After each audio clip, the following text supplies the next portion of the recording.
Struggle for supremacy, Pallavas, Chalukyas and Pandyas. आज की इस कहानी में हम आपको ले चलते हैं इंडिया के 300 से 750 एडी के पेनिनसुलर रीजन में। हिस्टोरियंस की माने तो इस पीरियड को विंध्यास के सदर्न रीजन्स की हिस्ट्री का सेकंड फेज कहा जाता है।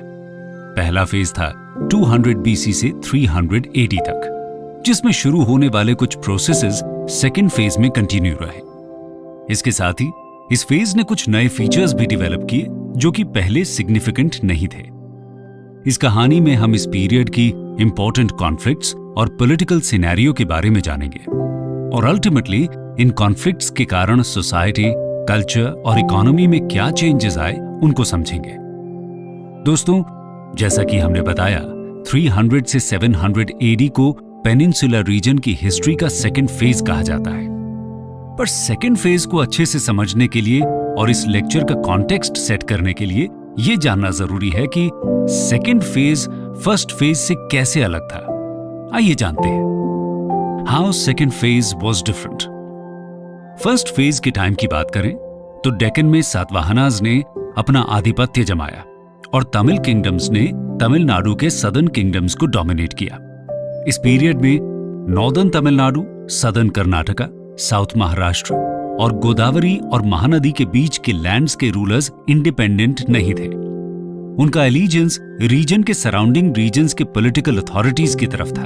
सेकेंड फेज में इन रीजन्स में और साथ ही विदर्भ में 300 से 600 एडी के बीच लगभग 2 डजन स्टेट्स उभर कर आए। इवेंचुअली 7th सेंचुरी की शुरुआत में कांची के पल्लवास, बादामी के चालुक्यास और मदुराई के पांड्यास 3 मेजर स्टेट्स के रूप में उभर कर आए। फर्स्ट फेज के कुछ स्पेशल फीचर्स रहे, जैसे internal and external trade, numerous crafts, wide spread use of coins और बड़ी संख्या में टाउन्स जैसे अमरावती, धान्याकटक, नागार्जुनाकोंडा, ब्रोच एटसेट्रा। जबकि सेकेंड फेज में ट्रेड, टाउन्स और कॉइनेज का डिक्लाइन होने लगा। लेकिन इस फेज में हमें टेम्पल्स और ब्राह्मणास को दी जाने वाले न्यूमरस लैंड ग्रांट्स देखने को मिलते हैं जो कि टैक्स फ्री थे। इन ग्रांट्स से पता चलता है कि कई नए एरियाज को कल्टीवेशन और सेटलमेंट के अंतर्गत लाया गया। इसलिए इस पीरियड में एग्रेरियन इकोनॉमी में बड़ी ग्रोथ देखने को मिली। फर्स्ट फेज में आंध्रा और महाराष्ट्र में एक्सटेंसिव बुद्धिस्ट मॉन्यूमेंट्स बनाए गए, जैसे आंध्रा का अमरावती स्तूपा और महाराष्ट्र की अजंता बुद्धिस्ट केव मॉन्यूमेंट्स। तमिलनाडु के सदर्न डिस्ट्रिक्ट्स के केव इंस्क्रिप्शन से हमको जैनिज्म और बुद्धिज्म दोनों के ही इन्फ्लुएंस का प्रमाण मिलता है। मोस्ट इंस्क्रिप्शंस मदुराई और तिरुनेलवेली के पास मिले हैं। दूसरी तरफ सेकेंड फेज में ब्राह्मणिज्म का स्प्रेड हुआ। जैनिज्म कर्नाटका तक सीमित रहा। पूरे पेनिनसुला में ओवरऑल देखें तो किंग्स के द्वारा वैदिक सैक्रिफाइसेस के किए जाने के न्यूमरस इंस्टेंसेस मिलते हैं। सेकेंड फेज में ही पल्लवास के अंडर तमिलनाडु और चालुक्यास के अंडर कर्नाटका में स्टोन टेम्पल्स के कंस्ट्रक्शन की शुरुआत हुई, जो कि शिव और विष्णु के लिए डेडिकेटेड थे। सेकेंड फेज की शुरुआत में ही South India land of megaliths की इमेज को अबैंडन कर फेज के एंड तक ऐसे प्रोसेसेस की शुरुआत कर पाया जिससे साउथ इंडिया आज लैंड ऑफ टेम्पल्स कहलाता है। कल्चर की अगर बात करें तो फर्स्ट फेज में द्रविडियन एलिमेंट ही डोमिनेशन में रहा, लेकिन सेकेंड फेज में आर्यनाइजेशन और ब्राह्मणाइजेशन फोरफ्रंट में आया। इसका कारण था किंग्स के द्वारा दिए जाने वाले लैंड ग्रांट्स, जो कि या तो ब्राह्मणास को दिए जाते थे या फिर उनको जो उनके कॉज को सपोर्ट करते थे। टेम्पल लैंड्स के मैनेजर्स होने के कारण ब्राह्मणास कल्चरल और रिलीजियस एक्टिविटीज को गाइड करते थे। संस्कृत का स्प्रेड किया, जो अल्टीमेटली ऑफिशियल लैंग्वेज बनी। आंध्रा और कर्नाटका में मिलने वाले इंस्क्रिप्शन से हमें पता चलता है कि 300 बीसी और 300 एडी के बीच लोग प्राकृत लैंग्वेज बोला और लिखा करते थे। लेकिन 400 एडी के बाद संस्कृत ही ऑफिशियल लैंग्वेज बन गई और मोस्ट चार्टर्स संस्कृत में ही कंपोज किए जाते थे। दोस्तों, आगे बढ़ते हैं और देखते हैं इस पीरियड में डेक्कन और साउथ इंडिया में कौन से स्टेट्स उभर कर आए। States of the Deccan and south India. Vidarbha यानी बेरार और नॉर्दर्न महाराष्ट्र में सातवाहनास को वकटकास ने सक्सीड किया, जो कि एक लोकल पावर थी। करीब 250 एडी में विंध्य शक्ति ने इस डायनेस्टी की शुरुआत की। वकाटकास खुद ब्राह्मणास थे और numerous copper plate land grants उनके द्वारा इशू की गई। ये ब्राह्मणिकल रिलीजन के लीडर थे और कई वैदिक सैक्रिफाइसेस को परफॉर्म करते थे। वकाटकास की पॉलिटिकल हिस्ट्री नॉर्थ इंडिया से ज्यादा जुड़ी रही बजाय साउथ इंडिया के। कल्चरली अगर बात करें तो वकाटकास मेनली ब्राह्मणिकल आइडियाज और सोशल इंस्टीट्यूशंस को साउथ में ट्रांसमिशन के एक चैनल की तरह काम करता रहा। वकाटकास को बादामी के चालुक्यास ने करीब 500 एडी में रिप्लेस किया, जिन्होंने डेक्कन और साउथ इंडिया की हिस्ट्री में इंपॉर्टेंट रोल प्ले किया 2 सेंचुरीज यानी 757 एडी तक। आइए जानते हैं चालुक्यास के बारे में।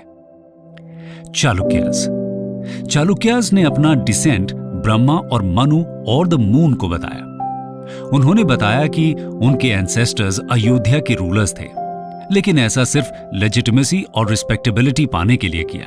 एक्चुअल में वो एक कानारीज लोग थे जिनको ब्राह्मणिकल ब्लेसिंग्स के कारण रूलिंग वर्ना में अकोमोडेट किया गया। 6th सेंचुरी की शुरुआत में वेस्टर्न रीजन में चालुक्यास ने अपना किंगडम सेटअप किया। वतापी में अपनी कैपिटल एस्टैब्लिश की, जो कि आज के हिसाब से कर्नाटका के बादामी टाउन बीजापुर डिस्ट्रिक्ट में लोकेटेड है। आगे चलकर चालुक्यास कई ब्रांचेस में कट ऑफ हुए, लेकिन मेन ब्रांच ने इस रीजन में 200 साल तक राज किया। इस डायनेस्टी के बाद विजयनगर एम्पायर ही अगला सिग्निफिकेंट एम्पायर मिडीवल टाइम्स में सेटअप हुआ इस रीजन में। अब जानते हैं पेनिनसुला के ईस्टर्न रीजन में पल्लवास के बारे में। पल्लवास पेनिनसुला के ईस्टर्न पार्ट यानी कृष्ण गुंटूर रीजन में सातवाहनास को इक्ष्वाकुस ने 3rd सेंचुरी में सक्सीड किया। इक्ष्वाकु किंग्स शैवाइट्स थे और वैदिक राइट्स परफॉर्म करते थे, लेकिन उनके रेन में बुद्धिज्म भी फ्लरिश हुआ। इक्ष्वाकु क्वींस और किंग्स ने प्रेजेंट डे नागार्जुना कोंडा और धरनी कोटा में कई मॉन्यूमेंट्स बनवाए। कृष्णा गुंटूर रीजन में इन्होंने ही लैंड ग्रांट्स की प्रैक्टिस को चालू किया, जहां पर उनसे रिलेटेड कई कॉपर प्लेट इंस्क्रिप्शंस मिले हैं। इक्ष्वाकुस को पल्लवास ने 340 एडी में रिप्लेस किया। पल्लवा वर्ड का मीनिंग है क्रीपर, जो कि तमिल वर्ड तोंडई का संस्कृत वर्जन है। पल्लवास एक लोकल ट्राइब थी जिन्होंने तोंडाईनाडु यानी लैंड ऑफ क्रीपर्स में अपनी अथॉरिटी एस्टैब्लिश की, लेकिन कंप्लीटली सिविलाइज्ड और एक्सेप्टेबल बनने में उनको थोड़ा टाइम लगा, क्योंकि तमिल में पल्लवा रॉबर का भी एक सिनोनिम है। पल्लवास की अथॉरिटी सदर्न आंध्रा और नॉर्दर्न तमिलनाडु तक एक्सटेंड हुई। उन्होंने अपनी कैपिटल कांची में सेटअप की, जो कि आज के हिसाब से कांचीपुरम है। उनके रूल में यह सिटी टाउन ऑफ टेम्पल्स और वैदिक लर्निंग के लिए फेमस हुई। अर्ली पल्लवास का कॉन्फ्लिक्ट कदम्बास से भी हुआ, जिन्होंने अपना रूल नॉर्दर्न कर्नाटका और कोंकण में 4th सेंचुरी में एस्टैब्लिश किया। कदम्बा किंगडम को मयूर शर्मन ने 345 एडी में एस्टैब्लिश किया। इवेंचुअली पल्लवास ने कदम्बास को डिफीट तो किया, लेकिन मयूर शर्मन को रॉयल इंसिग्निया यानी एक तरह के रॉयल सिंबल से नवाजा। ऐसा कहा जाता है कि मयूर शर्मन ने 18 अश्वमेध यानी हॉर्स सैक्रिफाइसेस किए और ब्राह्मणास को कई विलेजेस दान में दिए। कदम्बास ने अपनी कैपिटल विजयंती और बनवासी में सेटअप की, जो कि आज कर्नाटका के कनारा डिस्ट्रिक्ट में है। पल्लवास की एक और कंटेम्पररी डायनेस्टी थी गंगास, जिन्होंने 4th सेंचुरी में सदर्न कर्नाटका में अपना किंगडम एस्टैब्लिश किया। गंगास के ईस्ट में पल्लवास और वेस्ट में कदम्बास थे। यहां यह जानना जरूरी है कि इनको गंगास ऑफ मैसूर या वेस्टर्न गंगास भी बोला जाता है, जो कि 5th सेंचुरी के कलिंग के ईस्टर्न गंगा से अलग है। अपने रेन के मोस्ट पार्ट में वेस्टर्न गंगास पल्लवास के फ्यूडेटरीज ही रहे। वेस्टर्न गंगास ने मोस्टली जैनास को ही लैंड ग्रांट्स दिए। सिमिलरली कदम्बास ने भी जैनास को लैंड ग्रांट्स दिए, पर उन्होंने ब्राह्मणास को ज्यादा प्रेफर किया। पल्लवास ने मोस्टली ब्राह्मणास को ही लैंड ग्रांट्स दिए, जो कि टैक्सेस और स्टेट को दिए जाने वाले फोर्स्ड लेबर से कंप्लीटली फ्री थे। आइए अब जानते हैं पांड्यास के बारे में। पांड्यास दोस्तों, सदर्न इंडिया के 3 मेन लीनिएजेस थी, the Cholas, the Cheras and the Pandyas. ये तीनों डायनेस्टीज संगम एज यानी 6th सेंचुरी बीसी से 3rd सेंचुरी एडी के शुरुआत में डेवलप हुई। पांड्यास ने अपनी रेन में पीरियोडिकली कई उतार चढ़ाव फेस किए। 3rd सेंचुरी एडी में कालाभ्रा रिवोल्ट के चलते इनका डिक्लाइन हुआ। कालाभ्रा रिवोल्ट के खत्म होने के बाद किंग काडुनगोन की लीडरशिप में 6th सेंचुरी एडी में फिर से इनका राइज हुआ। इन्हीं को मिडीवल पांड्याज भी कहा जाता है। पांड्याज का पहला मेंशन ग्रीक हिस्टोरियन मेगास्थनीज से मिलता है। मेगास्थनीज ने मेंशन किया है कि पांड्या डायनेस्टी को एक वुमन ने रूल किया। ये पांड्याज के मेट्रियार्कल इन्फ्लुएंस को दर्शाता है। इंडियन पेनिनसुला के सदर्न मोस्ट और साउथ ईस्टर्न पोर्शन पर पांड्याज ने राज किया। मदुराई इनकी कैपिटल थी। 1st सेंचुरी एडी में तमिल एकेडमीज में कंपाइल हुए संगम लिटरेचर में पांड्याज का मेंशन देखने को मिलता है। इस लिटरेचर की माने तो स्टेट बहुत ही वेल्थी और प्रॉस्परस था। पांड्या किंग्स का ट्रेड रोमन एम्पायर से था और रोमन एम्परर ऑगस्टस के कोर्ट में एम्बेसडर्स भी भेजे गए। ब्राह्मणास ने इनके रूल में कंसिडरेबल इन्फ्लुएंस एंजॉय किया और पांड्या किंग्स भी वैदिक सैक्रिफाइसेस परफॉर्म करते थे। तो दोस्तों, ये तो बात हुई 300 से 700 एडी यानी सदर्न इंडिया के सेकेंड हिस्टोरिकल फेज में रूल कर रहे 3 किंगडम्स की, जो थे Chalukyas of Badami, Pallavas of Kanchi और पांड्याज ऑफ मदुराई। आगे बढ़ते हैं और जानते हैं इन किंगडम्स के बीच कॉन्फ्लिक्ट्स के बारे में। Conflicts between the 3 kingdoms. इस पीरियड में पेनिनसुला इंडिया की पॉलिटिकल हिस्ट्री का सबसे मेन इंटरेस्ट रहा 6th से 8th सेंचुरी के बीच होने वाली पल्लवाज ऑफ कांची और चालुक्याज ऑफ बादामी के बीच होने वाली सुप्रीमेसी की लड़ाई। पांड्याज, जो कि मदुराई और तिरुनेलवेली के रूलर थे, ने ये लड़ाई ज्वाइन की एज अ पुअर थर्ड। इस कॉन्फ्लिक्ट में इनका कोई सिग्निफिकेंट रोल नहीं था। भले ही पल्लवाज और चालुक्याज ब्राह्मणिज्म को पेट्रोनाइज करते थे, लेकिन दोनों के बीच प्लंडर, प्रेस्टीज और टेरिटोरियल रिसोर्सेज के लिए क्वारल होता ही रहता था। कृष्णा और तुंगभद्रा रिवर के बीच के लैंड में दोनों अपनी सुप्रीमेसी सेटअप करना चाहते थे। इस लंबी कॉन्फ्लिक्ट में सबसे पहला इंपॉर्टेंट इवेंट हुआ चालुक्य किंग पुलकेशन II 609 से 42 एडी के रेन में। आईहोल इंस्क्रिप्शन में उनके कोर्ट पोएट रवि कीर्ति द्वारा लिखी उनकी यूलोजी के माध्यम से उनके बारे में जानकारी मिलती है। इस इंस्क्रिप्शन को संस्कृत के पोएटिक एक्सीलेंस का एक एग्जाम्पल कहा जा सकता है। बनवासी में एस्टैब्लिश्ड कदंब कैपिटल को उसने सबजुगेट किया और गंगाज ऑफ मैसूर को उसकी सुजरेनिटी एक्सेप्ट करने पर मजबूर किया। पुलकेशन ने नर्मदा के पास हर्षा की आर्मी को डिफीट किया और डेक्कन की तरफ उसके मार्च को रोका। पल्लवाज के साथ कॉन्फ्लिक्ट में पुलकेशन ऑलमोस्ट पल्लवा कैपिटल तक पहुंच ही चुका था, लेकिन पल्लवाज ने अपनी नॉर्दर्न प्रोविंसेस को सीड करके पीस मांगा। 610 एडी के आसपास कृष्णा और गोदावरी के बीच के एरिया को पुलकेशन ने कॉन्कर किया, जो आगे चलकर वेंगी कहलाया। लेकिन पुलकेशन का सेकेंड इन्वेजन पल्लवा टेरिटरी का फेल हो गया। पल्लवा किंग नरसिम्हावर्मन 630 से 668 एडी ने चालुक्य कैपिटल वातापी को कैप्चर कर लिया 642 एडी में, जिसे बैटल ऑफ वातापी भी कहा जाता है। इसके बाद नरसिम्हावर्मन ने वातापी कोंडा और कॉन्करर ऑफ वातापी का टाइटल अस्यूम किया और ऐसा कहा जाता है कि उसने चोलास, चेरास, पांड्यास और कालभ्रास को भी डिफीट किया। 7th सेंचुरी के एंड में कॉन्फ्लिक्ट में एक पॉज आया, जो 8th सेंचुरी की शुरुआत में फिर से रिज्यूम हुआ। चालुक्य किंग विक्रमादित्य 733 से 745 एडी ने पल्लवा कैपिटल कांची को 3 बार ओवररन किया। 740 एडी में उसने पल्लवास को कंप्लीटली डिस्ट्रॉय कर दिया। इस विक्ट्री के बाद साउथ इंडिया में पल्लवास की सुप्रीमेसी कंप्लीटली डिस्ट्रॉय हो गई। हालांकि इस विक्ट्री के बाद भी चालुक्याज लंबे समय तक रूल नहीं कर पाए, क्योंकि उनकी हेजेमनी को राष्ट्रकूताज ने 757 एडी में खत्म कर दिया। आगे बढ़ते हैं और देखते हैं इस पीरियड में क्या सोशल और कल्चरल चेंजेस आए। सबसे पहले नजर डालते हैं रिलीजन और टेंपल कंस्ट्रक्शन पर। Religion and temples. रिलीजन की बात करें तो वैदिक सैक्रिफाइसेस के अलावा ब्रह्मा, विष्णु और शिवा की वर्शिप पॉपुलर हुई। 7th सेंचुरी के बाद अलवर सेंट्स और नायनार सेंट्स पॉपुलर हुए। अलवर सेंट्स गॉड विष्णु के डेविटीज थे और उनकी वर्शिप को पॉपुलर किया। नायनार्स गॉड शिवा के ग्रेट डेविटीज थे।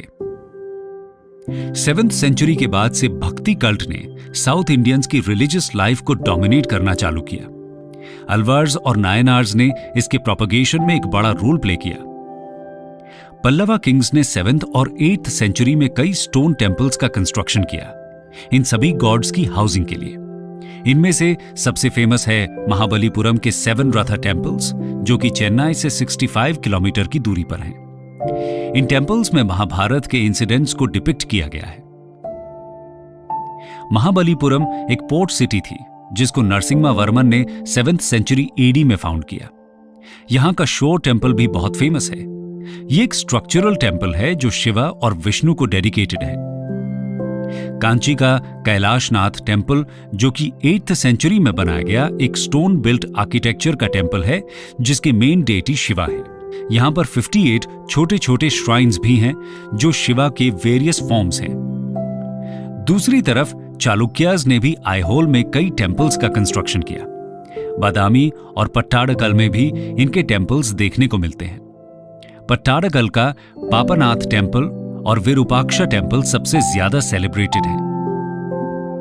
दोस्तों, अब नजर डालते हैं उस टाइम की इकोनॉमी पर। इकोनॉमी, इस पीरियड में एक तरह की टेम्पल इकोनॉमी डेवलप हुई। टेम्पल्स को मेंटेन करने के लिए लैंड ग्रांट्स दिया जाना एक कॉमन प्रैक्टिस थी। इन ग्रांट्स को टेम्पल्स की वॉल्स पर रिकॉर्ड किया जाता था।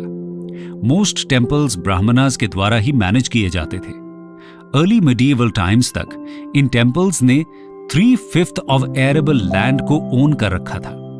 ये टेम्पल्स कास्ट बेस्ड आइडियोलॉजी के सेंटर्स बन चुके थे। शुरुआती दौर में टेम्पल्स को मेनली कॉमन पीपल के द्वारा दिए गए टैक्सेस से कंस्ट्रक्ट और मेंटेन किया जाता था। कर्नाटका में चालुक्यास के अंडर कुछ टेम्पल्स को जैन ट्रेडर्स ने इरेक्ट किया। विलेज गॉड्स को वर्शिप करने के लिए कॉमन पीपल पैडी ऑफर करते थे। कुछ रिच लोग अपना स्टेटस बढ़ाने और अपनी रिलीजियस क्रेविंग्स को सेटिस्फाई करने के लिए रिच ऑफरिंग्स भी दिया करते थे। वॉर्स, आर्ट और लिटरेचर के लिए, रिलीजन को प्रमोट करने के लिए और एडमिनिस्ट्रेटिव स्टाफ को मेंटेन करने के लिए इनॉर्मस रिसोर्सेज की जरूरत थी, जो कि अपैरेंटली पेजेंट्री ही प्रोवाइड करती थी। लैंड टैक्स के अलावा किंग सीरियल्स और गोल्ड के डोनेशंस की डिमांड भी कर सकता था। फ्लावर्स और मिल्क, वुड और ग्रास की भी डिमांड की जाती थी और विलेजर्स को free of charge loads carry करने के लिए कंपेल किया जाता था। इससे पता चलता है कि स्टेट पेजेंट्री से लेबर और प्रोड्यूस की हैवी डिमांड करता था। इस पीरियड में साउथ इंडिया में 3 तरह के विलेजेस देखने को मिलते हैं: उर, सभा और नगरम। उर यूजुअल टाइप के विलेजेस थे जहां पेजेंट कास्ट्स रहती थी। विलेज हेडमैन टैक्सेस कलेक्ट करता था और किंग को पे करता था। सभा ब्राह्मणास को ग्रांट किए जाने वाले विलेजेस यानी ब्राह्मदेयस और अग्रहारास का ग्रुप होता था। नगरम ऐसे विलेजेस थे जहां ट्रेडर्स और मर्चेंट्स का सेटलमेंट था। चालुक्याज एरिया में रूरल अफेयर्स को विलेज एल्डर्स मैनेज करते थे, जिनको महाजन कहा जाता था। दोस्तों, अब बात करते हैं सोसाइटल स्ट्रक्चर की। सोसाइटल स्ट्रक्चर, इस पीरियड की सोसाइटी का बेसिक ट्रेट था ब्राह्मणाइजेशन। सोसाइटी मेनली प्रिंसेस और प्रीस्ट से डोमिनेटेड थी। प्रिंसेस अपना स्टेटस या तो क्षत्रिय या ब्राह्मणा क्लेम करते थे। प्रीस्ट्स इन चीफ्स के डिसेंट को सोलर या ल्यूनर डायनेस्टीज के लीनिएज से जोड़कर एक रिस्पेक्टेबल फैमिली ट्री इन्वेंट किया करते थे, जिससे किंग्स को रिस्पेक्ट मिलती थी सोसाइटी में। लैंड ग्रांट्स की मदद से प्रीस्ट्स इन्फ्लुएंस और अथॉरिटी गेन करते थे। कई साउथ इंडियन रूलर्स खुद को ब्राह्मणास की कैटेगरी में रखते थे, जिसका मतलब है कि साउथ इंडिया में क्षत्रियस ब्राह्मणास जितने इंपॉर्टेंट नहीं थे। साउथ इंडिया में वर्ण सिस्टम थोड़ा अलग तरीके से ऑपरेट करता था। प्रिंसेस और प्रीस्ट्स के नीचे आने वाले पेजेंट्री न्यूमरस पेजेंट्री कास्ट्स में डिवाइडेड थी। ब्राह्मणिकल सिस्टम में जिनको मोस्टली शूद्रस कहा जाता था। कंक्लूजन। तो दोस्तों, इस कहानी में हमने साउथ इंडिया की हिस्ट्री के सेकेंड फेज यानी 300 से 750 एडी की बात की। इस पीरियड के एंड में चालुक्यास ने पल्लवास और पांड्यास को डिफीट करके फाइनल पावर के रूप में उभर कर आए। हमने देखा किस तरह से इस पीरियड में सोसाइटी का ब्राह्मणाइजेशन हुआ और जाना कि यहां का हायरार्किकल स्ट्रक्चर नॉर्थ इंडिया से किस प्रकार डिफरेंट रहा। इस एज में ही टेम्पल कंस्ट्रक्शन के कुछ प्रोसेसेस स्टार्ट हुए, जिनकी मदद से आगे चलकर ये रीजन आज लैंड ऑफ टेम्पल्स बन पाया।